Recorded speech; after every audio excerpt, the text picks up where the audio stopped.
Assalamualaikum warahmatullahi wabarakatuh. Ketemu lagi dengan saya Pablo Benua, tentunya di The Lawyer Channel YouTube Ray Utami dan Benua. Oke, selamat pagi guys. Ini gua baru bangun ya, terus gua pada saat bangun gua baca berita. Ada hal yang sangat mengejutkan sekali yang meskipun gua agak telat bacanya gitu ya. Karena kemarin itu ada urusan gitu ya sampai malam banget, jadi gua nggak update. Tapi pagi ini gua dikejutkan oleh sebuah berita yang sebenarnya kaget, tapi gua sudah menduga gitu. Jadi ada satu kekagetan, tetapi gua sudah menduga dan gua ya kaget nggak kaget gitu ya. Akhirnya ini gua bacain aja deh ya, biar teman-teman mungkin bisa tahu ya. Dari Okezone ya, dari okezone.com. Profil Dirjen Kemendak Indrasari Wisnuwardana tersangka kasus ekspor minyak. Jadi intinya begini, Wisnuwardana begitu ya, sebagai dirjen di Kemendak, salah satu dirjen di Kemendak gitu ya. Indrasari Wisnuwardana ini kemarin itu sempat tersangka begitu, menjadi tersangka, ditetapkan sebagai tersangka oleh Kejaksaan Agung gitu ya, atas kasus ekspor minyak goreng begitu. Gua akan bacakan ya. Jakarta, Kejaksaan Agung menetapkan Indrasari Wisnuwardana sebagai tersangka kasus korupsi, kelangkaan dan kenaikan harga minyak goreng. Direktur Jenderal Perdagangan di Luar Negeri Kementerian Perdagangan Indrasari Wisnuwardana adalah satu dari 4 tersangka yang ditetapkan oleh Kejaksaan. Dirangkum Okezone, Indrasari Wisnuwardana menjabat sebagai Dirjen Perdagangan Luar Negeri Kemendak sejak 20 Desember 2021. Saat itu Menteri Perdagangan Muhammad Lutfi melantik Indrasari Wisnuwardana dari Kepala Badan Pengawas Perdagangan Berjangka dan Komoditi menjadi Direktur Jenderal Perdagangan Luar Negeri. Selain itu, Indrasari Wisnuwardana juga menjabat sebagai Komisaris PT Perkebunan Nusantara 3 atau PTPN 3 ya. Menteri BUMN Erick Thohir mengangkat Indrasari Wisnuwardana sebagai Komisaris PTPN 3. Hal ini berdasarkan surat keputusan nomor SK sekian ya, ada nomornya, tentang pengangkatan Komisaris Utama dan pengangkatan Dewan Komisaris PTPN 3. Dalam laman resmi Kemendak disebutkan bahwa Indrasari Wisnuwardana berkantor di Jalan MI Ridwan Rais, Jakarta Pusat, Gedung Utama Kemendak lantai 9. Indrasari Wisnuwardana ditetapkan sebagai tersangka dalam kasus dugaan tindak pidana korupsi dalam pemberian fasilitas ekspor crude palm oil atau biasa dikenal dengan CPO ya. Dia ditetapkan bersama 3 perusahaan swasta lainnya begitu ya. Kami menetapkan tersangka 4 orang pejabat eselon 1 pada Kemendak berinisial IWW ya kan. Dirjen Perdagangan Luar Negeri Kemendak telah terbitkan secara melawan hukum persetujuan ekspor terkait CPO dan produk turunannya, kata Jaksa Agung ST Burhanuddin. Selanjutnya kata dia, tersangka lain berasal dari 3 perusahaan swasta, diantaranya ada Permata Hijau Group, Wilmar Nabati, Multimas dan Musimas begitu ya. Tersangka lainnya yaitu SMA Permata Hijau Senior Manager, lalu ada MPT Komisaris PT Wilmar Nabati, lalu ada ketiga lagi adalah General Manager PT Musimas begitu. Oke, itu kurang lebih berita yang kita rangkum dari okezone.com begitu. Jadi sebelumnya memang Indrasari Wisnuwardana itu pernah menjabat sebagai Kepala Bapepti begitu ya, Setelah dia menjabat sebagai Kepala Bapepti, dia menjadi dirjen gitu ya. Dia diangkat sebagai dirjen Dirjen Perdagangan Luar Negeri begitu ya, Perdagangan Luar Negeri. Lalu dia saat ini juga menjabat sebagai PLT Ketua Bapepti begitu. Jadi karena sebelumnya ada kekosongan Ketua Bapepti, dia sudah menjadi dirjen, tapi dia juga merangkap jabatan sebagai PLT Kepala Bapepti juga begitu. Jadi ada 2 jabatan yang dia ambil atau dia duduki dalam waktu yang bersamaan begitu ya. Dan salah satunya adalah Bapepti begitu. Gua tidak akan banyak berkomentar begitu tentang tentang kasusnya secara mendalam gitu, tentang kasus ekspor kelangkaan minyak ini ya. Yang gua ingin soroti adalah hal ini menjadi sesuatu hal yang akan membuka mata kita semua gitu. Masyarakat bisa melihat lah bahwa seorang PLT Bapepti begitu ya, PLT Ketua Bapepti hari ini yaitu Indrasari Wisnuwardana ini begitu ya. Kenapa dia bisa kena di kasus kelangkaan minyak ini gitu ya? Karena ada fasilitas atau izin yang dia berikan. Ini kan kalau kita bicara fasilitas ya berarti fasilitas itu adalah izin begitu. Dia mengizinkan dari beberapa perusahaan-perusahaan raksasa ini melakukan ekspor terhadap minyak goreng ke luar negeri begitu ya. Sementara di Indonesia sendiri mengalami sebuah kelangkaan tadi begitu. Sehingga hal itulah yang membuat akhirnya Wisnu ini harus ditetapkan sebagai tersangka begitu atas kelangkaan, tapi tetap ekspor itu dilakukan begitu. Artinya permasalahannya ada di izin. Nah, hal itu juga menurut gua berdampak terhadap Bapepti itu sendiri. Pada saat dia menjadi ketua Bapepti, baik itu pada saat dia menjadi ketua Bapepti atau menjadi PLT tadi. Gua rasa begitu ya. Ada beberapa hal pembiaran terhadap robot-robot trading yang selama ini terjadi begitu. Karena memang kita sudah tahu hari ini akhirnya meledak ya, robot trading semua kena. Robot trading sudah ditangkap-tangkapin oleh Polri itu sendiri. Tapi yang kita harus soroti dan harus kita ingat bahwa robot trading ini telah merugikan triliunan, puluhan triliun rupiah terhadap masyarakat gitu. Artinya kalau kita bicara Bapepti itu di bawah kepemimpinan daripada Wisnu sangat disfungsi begitu, sangat menurut saya tidak berfungsi dengan baik begitu. Karena adanya pembiaran kalau menurut saya begitu. Sehingga robot-robot trading ini bisa melenggang, meraup uang puluhan triliun, merugikan masyarakat. Padahal jelas begitu.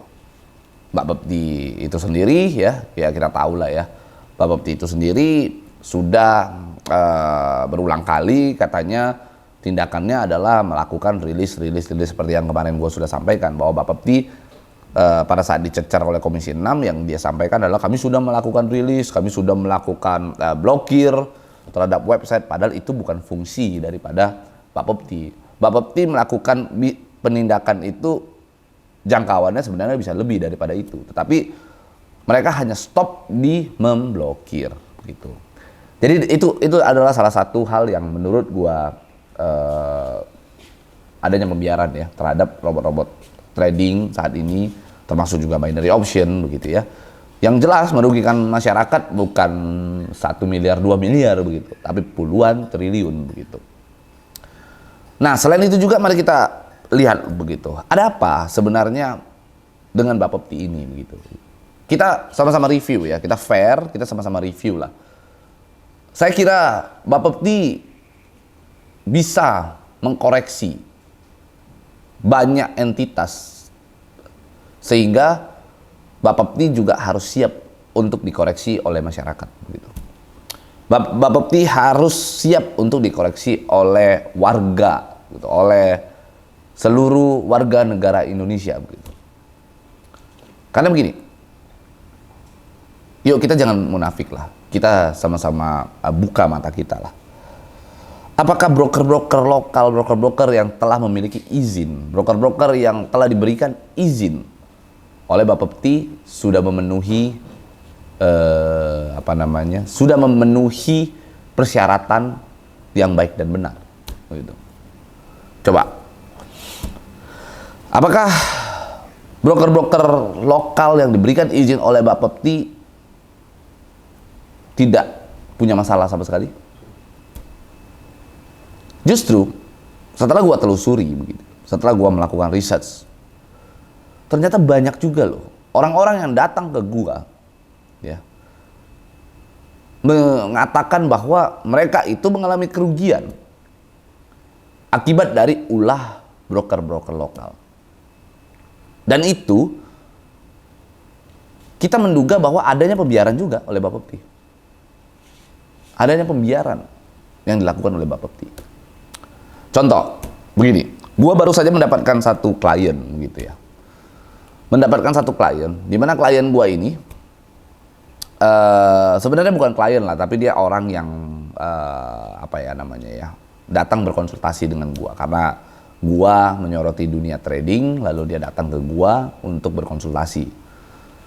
Jadi dia sampaikan ke gua begini, dia main di salah satu broker lokal, broker yang berizin, diberikan izin oleh Bapepti, bukan main, sorry, dia ditawari oleh broker lokal untuk melakukan transaksi di broker tersebut, gitu. Marketingnya datang dengan membawa semua profil, izin daripada Bapepti dan sebagainya ke si orang tersebut, ke ibu-ibu tersebut. Oke. Lalu pada saat dia sudah menunjukkan itu semua, ibu ini sepakat dan setuju untuk bergabung atau untuk melakukan transaksi di broker tersebut. Oke. Faktanya ternyata ibu-ibu tersebut ini dibohongi atau ditipu. Begitu. Ditipu dalam keadaan bagaimana? Ditipu, dia ternyata bukan dibukakan akun di broker yang awal pertama sekali ditawarkan. Dia dibukakan akun di mana? Di broker ilegal, broker yang tidak memiliki izin di Bapepti. Oke. Lalu ibu tersebut jelas ya, ini sudah jelas. Ini adalah sebuah tindakan pelanggaran, bahkan bisa berujung pidana begitu ya. Dan logik sekali ini pidana begitu. Lalu si ibu ini datang ke Bapepti mengadu. Dia mengadu. Setelah dia mengadu, ketemulah dengan beberapa orang di Bapepti sana begitu ya. Nah, ternyata ada salah satu orang Bapepti ya, kebetulan orang Bapepti tersebut juga saya kenal begitu, saya tahu gitu ya. Oknum lah kalau menurut saya. Oknum di Bapepti itu ya. Lalu dia sampaikan kepada orang tersebut begitu bahwa Pak Pak ini bagaimana begitu, kelanjutannya bagaimana, saya sudah melapor apa segala macam. Lalu orang tersebut mengatakan, ibu tenang aja, sebenarnya kami sudah melakukan, intinya keputusannya adalah, intinya ini adalah pelanggaran begitu, nanti kami akan terbitkan surat dan sebagainya lah, secara formil dia sudah katakan itu. Nah, lalu ibu ini sampaikan begini, kalau memang tidak ada keputusan dari pihak Bapepti, saya akan melakukan laporan polisi begitu. Saya akan ke Polda laporkan perusahaan atau broker lokal tersebut, broker yang memiliki izin tersebut. Tahu apakah jawaban daripada oknum tersebut? Oknum tersebut mengatakan bahwa jangan Bu, ibu jangan lapor ke polisi. Kalau ibu lapor ke polisi, nanti ibu bisa dilaporkan balik, pencemaran nama baik. Coba, ibu nanti dilaporkan. Coba, dia takut-takuti ibu-ibu yang tak mengerti hukum, padahal dia orang yang mengerti hukum. Oke? Ibu gugat saja di pengadilan. Jadi dia menawarkan ibu ini untuk kalau mau ambil tindakan itu, ibu gugat saja ke pengadilan. Ini adalah menurut gua salah satu upaya, ini menurut gua ya, gua menduga ini ada upaya, sesuatu hal yang ditutup-tutupi oleh oknum tersebut. Gua nggak tahu apakah pejabat-pejabat di Bapepti tahu kelakuan daripada oknum tersebut apa tidak, gua nggak tahu. Oke? Yang pasti ini ada yang menurut gua ada yang ditutup-tutupi oleh oknum tersebut.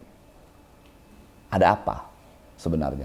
Kenapa seseorang yang telah jelas dirugikan, yang diduga menjadi korban daripada penipuan tidak boleh lapor polisi?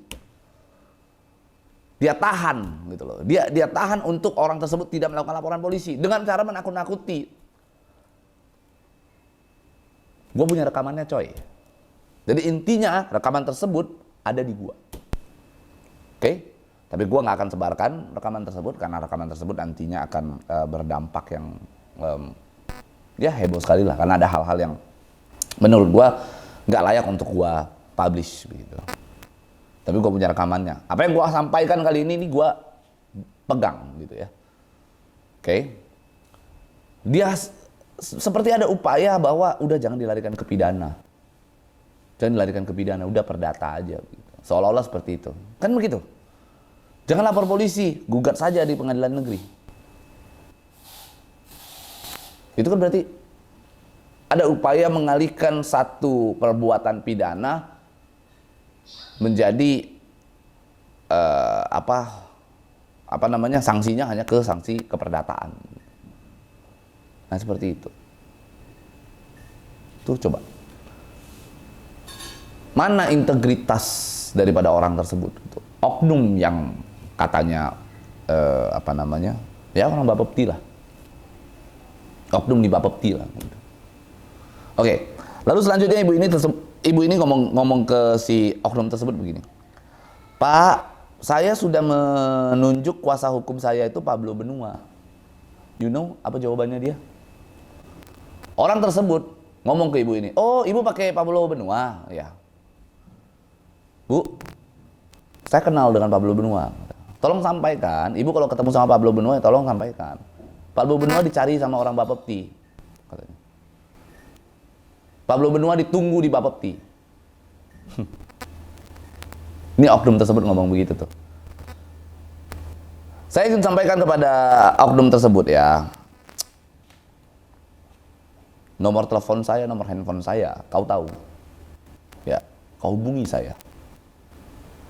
Kalau memang kau ada urusan sama saya, kau hubungi saya. Ya. Jadi Anda jangan menggunakan kata-kata seorang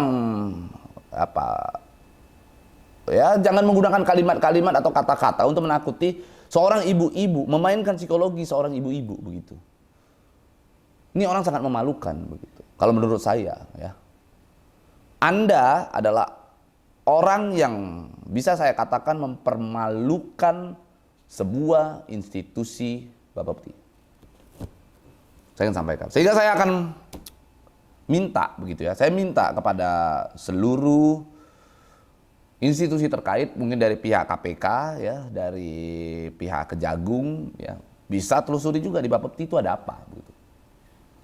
Pihak-pihak berwajib lainnya mungkin bisa menelusuri di Bapepti itu ada apa begitu. Coba. Terutama oknum tersebut. Saya akan melaporkan oknum tersebut segera begitu. Ya, saya akan melaporkan atas dasar rekaman yang saya punya, saya akan melaporkan. Ini adalah sebuah hal yang perlu kita patut duga adanya tindakan-tindakan yang menyimpang, yang mencoreng sebuah institusi negara. Dan saya melihat ada dampak kerugian terhadap negara di sini. Ya. Jadi saya kira ini clear ya. Saya kira ini clear. Sekarang saya ingin sampaikan kepada siapa orang tersebut begitu ya, oknum tersebut ya. Saya yang kembali ingin sampaikan kalau kau bilang sama si ibu ini ya bahwa kau tunggu aku, sekarang saya balik. Kau yang kutunggu di sini gitu. Ya. Jadi kepada orang tersebut ya, mudah-mudahan kau tonton di video ya. Dan saya akan lakukan tindakan segera. Saya akan melakukan upaya-upaya hukum. Kita akan tempuh ya. Saya akan laporkan oknum tersebut ya. Saya akan ambil tindakan begitu terhadap oknum tersebut. Kita lihat saja nanti seperti apa ya. Nanti saya setelah video ini, saya akan langsung buat lagi satu video tentang ada hal-hal yang menarik lagi yang ada di dalam terkait dengan oknum Bapepti lah. Saya akan ungkap lagi. Saya sebenarnya pengennya diam begitu, tapi menurut saya ada hal-hal yang sudah kelewat batas begitu ya, yang menurut saya sudah melanggar sebuah attitude begitu atau sebuah etika dalam etika lah seseorang yang digaji oleh negara begitu. Ada etika terhadap seseorang yang digaji oleh negara yang tidak layak untuk dia lakukan begitu. Tidak layak kata-kata tersebut keluar dari mulutnya dia gitu. Dan menurut saya orang tersebut patut untuk diperiksa dan patut diduga ada pelanggaran pidana terhadap orang tersebut. Itu ya. Ini saya ngomong nih untuk ngadepin orang tersebut nih, saya ingin sampaikan, saya nggak perlu pakai yang gimana-gimana, saya lagi ini benar-benar baru bangun, begitu baca, saya belum mandi, belum ngapa-ngapain, ini saya langsung buat aja video itu. Karena saya kira untuk berhadapan dengan orang tersebut itu saya tidak perlu penampilan yang saya anggap spesial. Gitu. Oke, itu aja dari gua. Jangan lupa untuk di subscribe, di like dan di komen, dan jangan lupa juga untuk di share supaya orang itu tahu gitu, bahwa video ini ada. Oke, itu aja dari gua. Saya Pablo Bernama. Ciao.